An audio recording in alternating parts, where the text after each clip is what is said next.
এই পর্বে আমরা 1.13 নম্বর প্রবলেমগুলো দেখব। তো 13 নম্বর আমাদের বলেছে নিচের ভগ্নাংশগুলোর বর্গমূল নির্ণয় করো। খুবই সহজ। ক নাম্বার, তো আমাদের এরকম 4টি প্রশ্ন দেওয়া আছে। তো আমরা প্রথমে ক নাম্বার নিয়ে শুরু করি। 64/1 এর বর্গমূল।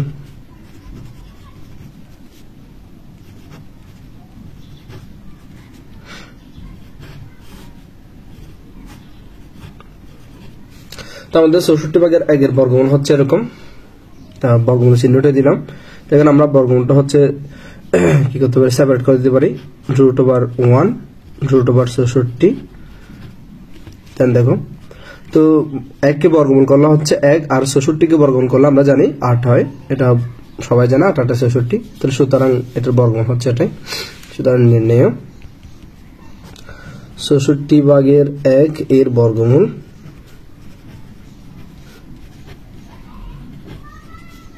কত? 8/1। এটাই আমাদের আনসার। এবার আমরা খ নাম্বার প্রশ্নটা দেখব।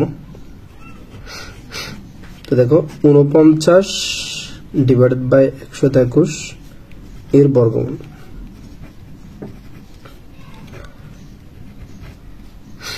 তো এর বর্গমূল হচ্ছে এরকম। বর্গমূল চিহ্নটা দিলাম 49 দেন 121। এবার দেখো, আমরা যদি রুটটা আলাদা করে দিই, 49 দেন নিচে হচ্ছে 121। এবার এটাকে সরাসরি তোমরা 49 এর বর্গমূল 7 লিখতে পারো, 121 এর বর্গমূল 11 লিখতে পারো, না হয় একটু দেখাতে পারো। 49 মানে হচ্ছে এরকম 7 গুণন 7, 121 মানে হচ্ছে এরকম 11 গুণন 11। তো 7 গুণন 7 মানে আসলে 7 স্কয়ার দেন বর্গমূল। 11 গুণ 11 মানে হচ্ছে 11, অর্থাৎ 11 স্কয়ার ডিভাইড বাই বর্গমূল। দেন দেখাবার এই বর্গমূল বর্গ কাটাকাটি যায়, এই বর্গমূল বর্গ কাটাকাটি যায়, তাহলে উপরে থেকে 7 আর নিচে থেকে 11। এটাই আমাদের আনসার। আমরা সুতরাং লিখতে পারি 49/121 এর বর্গমূল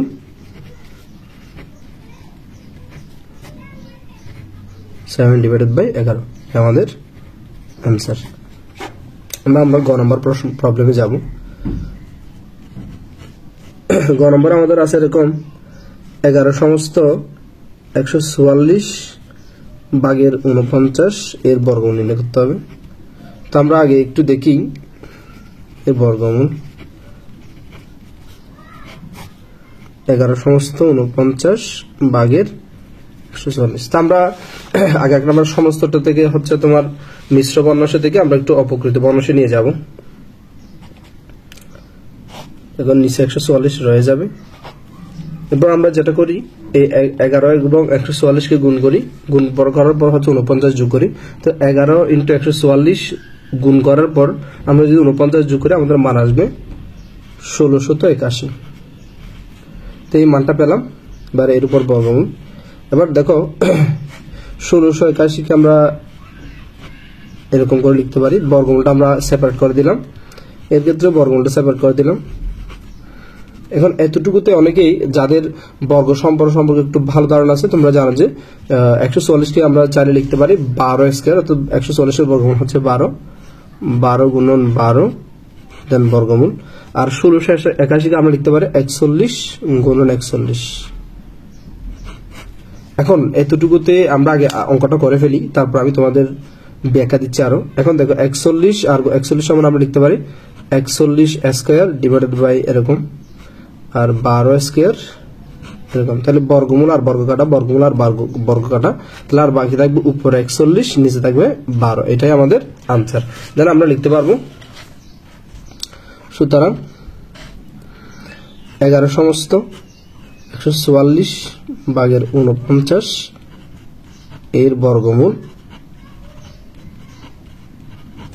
সমান 41 ডিভাইডেড বাই 12। और এটাকে যদি তোমরা 41 কে 12 দ্বারা ভাগ করার পর যদি সমস্ত করো, তাহলে এরকম লিখতে পারো 3 সমস্ত 12/5। এখন এতটুকু যারা বুঝছো তারা তো ভালোই, অর্থাৎ এটাকে 41 করলেই তো অনেকের কাছে মনে হতে পারে এই যে 41 দুটো 41 গুণ করলে যে 1681 আসবে তো অনেক বড় মান, কেমনে বুঝবো? তাহলে তোমাদের জন্য কি করতে হবে দেখো, এই যে আমরা 1681 পেলাম, এটাকে আসলে এক্সট্রা করে আমাদের একটু বর্গমূল করেই দেখতে হবে আর কি। এটা আমি তোমাদের দেখাচ্ছি। দেখো 1681 আমাদের আছে, 1681 আমাদের আছে। তো আমরা যেহেতু পূর্ণ সংখ্যা এক জোড়া করে মিলালাম ডান দিকে বামে। তো এবার দেখো আমরা হচ্ছে প্রথম জোড়াটা নিয়ে কাজ করব। প্রথম জোড়া হচ্ছে 16 হচ্ছে ডিরেক্ট একটা বর্গ সংখ্যা, তাহলে আমরা জানি যে 4 4 16, এই যে 16, তাহলে তার বর্গমূলটা আমরা 4 বসালাম। এরপর হচ্ছে আমরা আরেক জোড়া নামাই 81, এরপর হচ্ছে 4 এর ডাবল এদিকে নিয়ে এসে আমরা 8, এরপর হচ্ছে 8 এর পাশে আমরা এই যে 8 এর পাশে হচ্ছে 1 2 এভাবে বসিয়ে দেখি, তো এটা 8 এর পাশে যদি আমরা 1 বসাই এবং 1 দ্বারা গুণ করি বরাবর 81 মিলে যাচ্ছে, অর্থাৎ এখানে যদি 1 বসাই এখানে 1 বসালে বরাবর। অর্থাৎ আমাদের যেটা করতে হবে এই যে 1681 এটাকে বর্গমূল করে দেখতে হবে, তাহলে বর্গমূল কত 41, অর্থাৎ 1681 এর বর্গমূল কত বরাবর 41। তো তুমি চাইলে তখন এরকম বর্গমূল করে 41 পাবো, দেন 41 গুণ 41 এরকম করে সাজিয়ে লিখতে পারো যদি বড় সংখ্যা হয়। আর 144 এর ব্যাপারটা এভাবে বের করতে পারো, আর না হয় জানা থাকলে তো ভালো, 12 গুণ 12 নেই। আমরা পরবর্তী প্রশ্নে যাই। সুতরাং এটার বর্গমূল হচ্ছে আমাদের 41/12। তো আমরা পরবর্তী প্রশ্নে যাব। এবার আমরা এই ঘ নম্বর প্রশ্নটা দেখব। 32 সমস্ত 324 ভাগের 241 এর বর্গমূল। তো বর্গমূল চিহ্নটা আমরা দিয়ে দিই।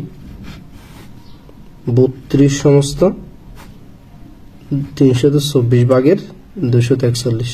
তো তোমরা সবাই জানো সমস্তটা কিভাবে ভেঙে হচ্ছে তোমার অপকৃত বর্ণস্ব নিয়ে যেতে হয় মিশ্র বর্ণস্ব থেকে। তো এটা হচ্ছে এরকম 324 এর সাথে 32 গুণ করতে হয়, তার সাথে 241 যোগ করতে হয়। তো 324 সাথে 32 গুণ করার পর 241 যদি আমরা যোগ করি, এক্ষেত্রে মান পাবো আমরা 10,609। দেন বর্গমূল, এবার বর্গমূলটা আমরা হচ্ছে সেপারেট করে দিব। 10,609 দেন 324। এবার দেখো 10,609 কে আমরা লিখতে পারি হচ্ছে 103। তো 103 কিভাবে লিখবো সেটা আমি ব্যাখ্যা দিব। 103 গুণন 103 দেন বর্গমূল। আর 324 কে আমরা লিখতে পারি 18 গুণন 18। 1 থেকে 20 পর্যন্ত সবাই একটু প্র্যাকটিসের মাধ্যমে রাখবা। এটা 18 এর মধ্যে 1 থেকে 20 এর মধ্যে 18 গুণ 18 গুণ হচ্ছে 324। এরপর আমরা লিখতে পারি এটা 103 গুণন 103 মানে হচ্ছে 103 হোল স্কয়ার, 103 স্কয়ার। আর 18 গুণ 18 মানে হচ্ছে 18 স্কয়ার দেন বর্গমূল। এবার এই বর্গমূল এই বর্গ কাটা, এই বর্গমূল এই বর্গ কাটা, তাহলে আর উপরে থাকবে 103, তাহলে উপরে থাকবে 103, নিচে থাকবে 18।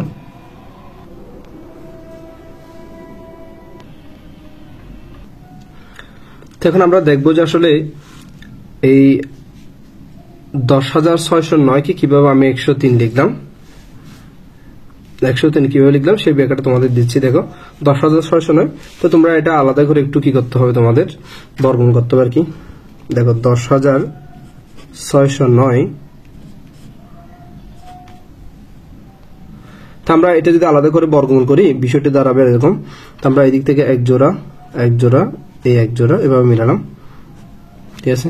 তারপর হচ্ছে আমরা এভাবে করতে পারি, প্রথম জোড়াটা অর্থাৎ 0 1 এর মধ্যে যদি আমরা ভাগ দিতে চাই বরাবর 1 দিয়ে দিতে হবে। 1 এর বর্গ হচ্ছে 1, বর্গমূল 1, তাহলে এটা বাদ দিলে আর কিছু বাক্সে আর কিছু থাকে না। এদিকে আরেকটা জোড়া নামালাম 0 6, এবং এখানে 1 এর দ্বিগুণ হচ্ছে 2 আসবে।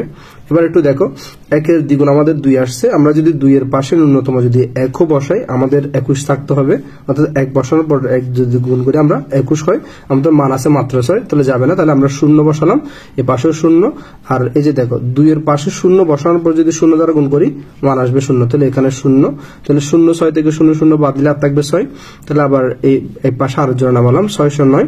এবার একইভাবে এখানে হচ্ছে আমরা ইতিমধ্যে 10 পেয়েছি, 10 এর ডাবল হচ্ছে 20 নিয়ে আসলাম। তো 20 নিয়ে আসার পর দেখো আমরা 20 এর পাশে যে 9 না, তো 3 বসালে হচ্ছে বরাবরই আমরা কি মানটা পেয়ে যাচ্ছে 3 3 এর 9, 3 এর 0 0, 3 2 গুণে 6, 609 বরাবর মিলে যায় না। তাহলে এই পাশে যদি 3 বসাই মান হয় যে 609, দেন এই পাশেও 3, তাহলে আনসার 10,609 এর বর্গমূল হচ্ছে 103, সেজন্য হচ্ছে আমরা 10,609 এর 103 লিখলাম, ঠিক আছে। একইভাবে 324 এর বর্গমূল যদি তোমরা করো, তো 324 এরটা একটু দেখাচ্ছি তোমাদের। দেখো 324, তো এটা এদিক থেকে এক জোড়া এদিকে আরেক জোড়া মিলালাম, তো আমাদের প্রথম জোড়াটার মধ্যে হচ্ছে 1 দিয়ে যাবে, 0 1, 3 থেকে 1 বিয়োগ করলে 2, তাহলে 24। এরপর হচ্ছে আমরা একটা ডাবল হচ্ছে 2 নিয়ে আসতে হবে, একটা ডাবল 2 নিয়ে আসলাম। এরপর হচ্ছে আমরা 2 এর পাশে যদি আমি বরাবর 8 দেই, 8 দ্বারা যদি গুণ করি, দেখো 8 8 66 দ্বারা গুণ করলে হচ্ছে তোমার মান 224। তাহলে এই 8টা হচ্ছে এখানে বসালাম এবং ভাগফলও 8 বসাই দিলাম। দেন ফাইনালি হচ্ছে আমাদের 324 এর চলে আসলো, বর্গমূল চলে আসলো 18। এভাবে করে আমরা 18 এখানে লিখলাম, এই যে 18, অর্থাৎ যেহেতু 324 এর বর্গমূল 18, তো আমরা এটাকে এভাবে দেখালাম আর কি, 18 গুণ 18, দেন 18 স্কয়ার বর্গমূল, আর এটা কাটাকাটি, দেন 18, এভাবেও দেখাতে পারো। তারপর হচ্ছে আমরা এখানে লিখলাম, দেখো এর বর্গমূল হচ্ছে 103/18, বা এটাকে একটু সমস্ত করলাম। তো সমস্ত করাটাও আমি এখানে একটু দেখাচ্ছি। দেখো এই যে 103 কে যদি আমরা নিচেরটা দ্বারা ভাগ করি, 18 দ্বারা যদি 103 কে ভাগ করি, যে 5 দ্বারা গুণ করলে 90 হয়, অর্থাৎ বরাবরই 5 যায়। তাহলে ভাগফল হচ্ছে 5 5 18 90, তাহলে 103 থেকে 90 বাদ দিলে আর হচ্ছে 13, ভাগশেষ 13। আমরা ফার্স্ট সমস্ত 18 ভাগে 13 লিখতে পারি। তাহলে এই যে ভাগফল যেটা থাকবে সেটা সমস্ত লিখবো, আর এই যে আগে 18 ছিল নিচে, এখন 18, জাস্ট ভাগশেষটা উপরে বসাই দিব। তাহলে ফার্স্ট সমস্ত 18 ভাগের 13, এটাই হচ্ছে আমাদের অঙ্ক।